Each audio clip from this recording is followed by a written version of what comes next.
There were 3 billy goats. Billy goats means they were boys, not girls, and these billy goats were brothers. Horatio Gruff was the oldest, and he was very brave and strong. The middle brother was Chimo Gruff. He wasn't as big and strong as his brother Horatio, but he was really, really clever, especially at talking. The little billy goat Gruff was called Henrik. He was a bit strong and a bit clever, and he was also very little. The billy goats Gruff spent their autumns and winters up in the mountains eating berries and shrubs. Every year, when spring arrived, the 3 billy goats Gruff came down from the mountains, crossed the wooden bridge over the canyon with the river far below, and trotted into the beautiful fields on the other side. These fields were full of bees and other buzzing insects, and the grass here was fresh and sweet to taste. There were dandelions too, and clover as high as your ankle.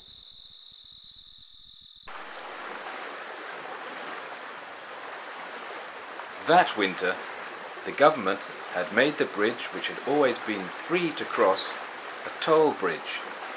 This meant that every time you crossed the bridge, you had to pay 5 gold coins. Everybody thought this was too expensive, but the politicians didn't care. They had very expensive lives, lots of lunches in the best restaurants, beautiful holiday homes on the coast, and they always flew business class. Besides, they owed the banks a fortune, and so to continue with their wonderful lifestyles, they invented new taxes which the people and the goats had to pay. Of course, this wasn't the version they told the people. The politicians lied and said they needed the money to pay for the cost of keeping the bridge safe. And so, that winter, the politicians had passed the Toll Act by royal decree. And how would they collect the 5 gold coins from the people and animals who crossed the bridge? Well, the politicians offered the job to a tall green troll, whose name was Magnus Barcelus. The troll's parents were originally from Oslo, the capital of Norway, but now he lived in Spain. The deal was this: every time someone crossed the bridge, they had to pay the 5 gold coins to Barcelus if they wanted to get to the other side. If they didn't pay, he ate them, which was very nasty. The people called the Toll Act the Troll Toll, and everybody thought it was really, really unfair. A person who works for the government is called a civil servant, and Magnus Barcelus soon found that being a civil servant was great. He was eating so many people and sheep that he was getting very fat. Another thing he enjoyed was that nobody could tell him to stop, because he was working for the government. Now, the goats knew about the troll under the bridge, and that he had already eaten a lot of people and sheep. Horatio, Chimo and Henrik put their heads together, and soon they had thought up an excellent plan. Little Henrik would be the first goat to try to cross the bridge.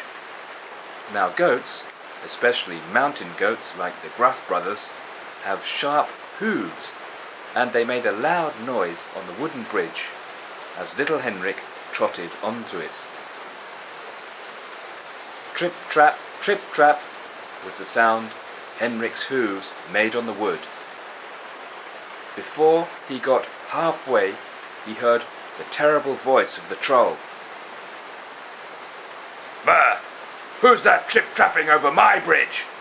shouted the tall, fat, green monster in a very fierce way. I'm little Billy Goat Gruff, answered Henrik, who was really scared. There! Do you have the 5 gold coins, little Gruff? inquired the troll. I'm really sorry, Mr. Barcelos, but I don't have them. Duh! Then I'm going to kill you right now! Roared the tall, fat, green civil servant. Magnus Barcelos was thinking of taking the dead goat to Cuenca, a very special city built on a high cliff in the Spanish mountains. There was a restaurant there called Pedro's Figon, which was very famous for roasting goats really well. I'm too small and thin, squealed Henrik, absolutely terrified. I've been eating dry sticks all winter. If you let me cross the bridge, I'll get fat on the sweet spring grass, and you can eat me on the way back in the autumn. The troll peered up through the wooden bridge at the little goat. It was true. He was thin and bony. There! All right then, growled Magnus Barcelos, troll and civil servant. Be off with you, and make sure you enjoy your summer, because it will be your last! And he laughed a disgusting, coughing, spluttering, slimy laugh. He was a smoker. I'm across, squealed little Henrik. So far, so good. And he gave a high jump into the air and landed in the clover, so sweet, so deep, and so delicious to chew. The troll stayed under the bridge, and there he was in the shadows, blinking and resting and falling asleep. He had had a tiring start to the day. Trip, trap, trip, trap. Really, it was an annoying sound, and it was even louder this time. There! Who is it now? Roared the troll. He was really cheesed off. He felt he had done enough work for one day. Yes, not only was he overweight, he was a lazybones too. I'm the middle Billy Goat Gruff. There! Do you have the money? No, I haven't, answered Chimo, getting straight to the point. Then I'm going to eat you, snarled the troll, who was getting peckish. A little raw goat would put him in a better mood.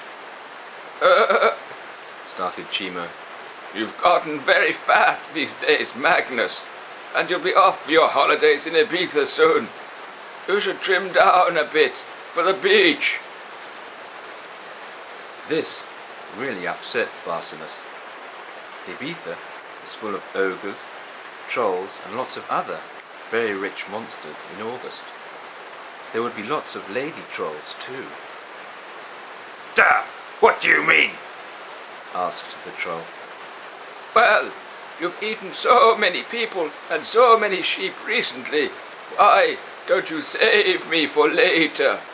I'll be full of sweet clover by the autumn, and I could bring you some cheese. 5 gold coins worth of goat's cheese, no less.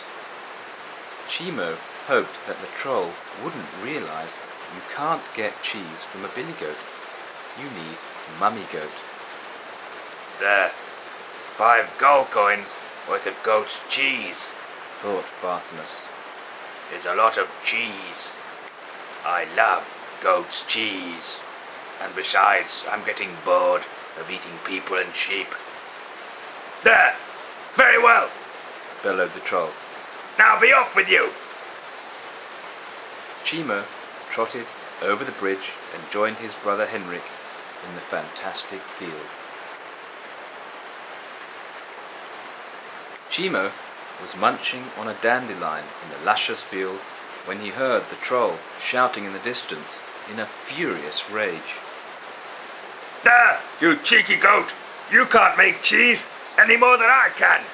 You're a billy goat! Why, Just you wait till autumn. I'll get you for this. Chimo and Henrik laughed. Now, so far, everything was going to plan. 2 of the Billy Goats Gruff had made it safely across the Troll Toll Bridge. Now it was Horatio's turn, the biggest Billy Goat Gruff. Trip, trap, trip, trap! Duh! Now who is it? Screamed the troll, who was boiling with anger because he was having a bad day. Billy Goat Gruff, replied Horatio, the largest of the 3 goats. Big Billy Goat Gruff. There! Do you have the 5 gold coins? Nope. Then I'm going to eat you. Come on then, challenged Horatio on the bridge. So, it was the first time that day the troll had climbed up onto the bridge. He didn't like doing that very much because he was allergic to sunlight. Anyway, there was this huge, tall, ugly troll standing on the bridge facing Horatio, the biggest of the 3 Billy Goats Gruff. Magnus Barsanus the troll was huffing and puffing from the effort of climbing up onto the bridge. Besides having got very fat on eating so many people and sheep, he was also very unfit because he was a lazybones and never did any exercise. That goat's quite big, he said to himself in a whisper. And his horns are really, really long and really, really sharp. I'm going to eat you, shouted the troll bravely as he walked towards the goat, the wood creaking loudly under his huge and really, really smelly feet. They stank, actually, because he never washed them, and the bridge creaked some more. Horatio Billy Goat Gruff, looking very handsome, lowered his head and charged at the enormous troll. It's enormous, the troll said to himself as the goat rushed towards him head down. Magnus Barsanus, the huge, tall, ugly troll, turned around and ran away as fast as he could, which was slow because he was so fat and unfit. The wood under the troll's feet broke with a horrible splintering crash, and the troll fell through the hole in the bridge. He just managed to grab the edge of the hole with one of his huge hairy hands. He was hanging on, and far down below him at the bottom of the canyon, the river rushed and flowed between the rocks and big rocks, which are called boulders. The goat was there, looking down at the troll hanging on by one hand. Horatio thought of all the sheep and people who had suffered at the hands of this huge green civil servant, Magnus Barsanus. Horatio's first thought was to stamp on the troll's hand to make him fall. But then he thought, that would not be wise. The government will come and arrest me for killing their civil servant and send me to prison forever, or take me to Cuenca and roast me. So the goat just stared down through the hole into the troll's evil eyes and simply waited. The troll stared back. He knew his end had come. No more holidays in Ibiza, no more crunchy humans, and worst of all, no more goat's cheese. Magnus Barsanus lost his grip and fell. The big Billy Goat Gruff jumped over the hole in the bridge with grace and ease, and joined his brothers, who were overjoyed to see him alive and well. That afternoon, after a sensational siesta, they had stuffed their tummies with luscious spring grass for lunch. The 3 Billy Goats Gruff went back to the bridge and found the big bag of gold coins, which they dragged to the village at the top of the hill. And there they gave away all the gold coins to the people in the village. "But what about the troll?" asked the villagers. "Dead," replied Horatio. The villagers were so happy. They promised to look after the goats for the rest of their lives. There would be no more tough winters in the mountains. But then the village chief spoke. "But what about the government? They will come with soldiers and riot police and attack us. They will take away all the gold coins and send us to prison for killing the troll, their trusted civil servant." The three Billy Goats Gruff put their heads together for a second time. Soon they had a plan. So the villagers burnt down the bridge, and the village chief, with the help of his lawyer, wrote a letter to the government explaining that the bridge had been struck by lightning and caught fire, and that the troll had run off with all the money, probably to Ibiza, because he was always talking about it. And here was the really, really clever bit. In the letter, the village chief begged the government to send engineers at once to build a new bridge. Now, bridges, like the new bridge in Venice, cost lots and lots of money to make, so he knew the politicians would never agree. They needed the money for their nice lunches and travel expenses. And so the government never came, and the villagers were safe. Even today, there is still no bridge where the troll once upon a time had lived. A bit further down the river, the canyon stopped, and the river was really, really wide and really, really shallow. This became a ford, which is a place where the villagers and travellers were able to cross the river in their horse and carts and carriages. So, what happened to the three Billy Goats Gruff? Well, as I said, they didn't need to cross the river anymore, and soon they were happily married to lady goats from the village, and they had lots and lots of kids. The villagers used their gold coins well, and their village quickly became famous for its very splendid goat's cheese. And that's the end of our story. Now, sleep well.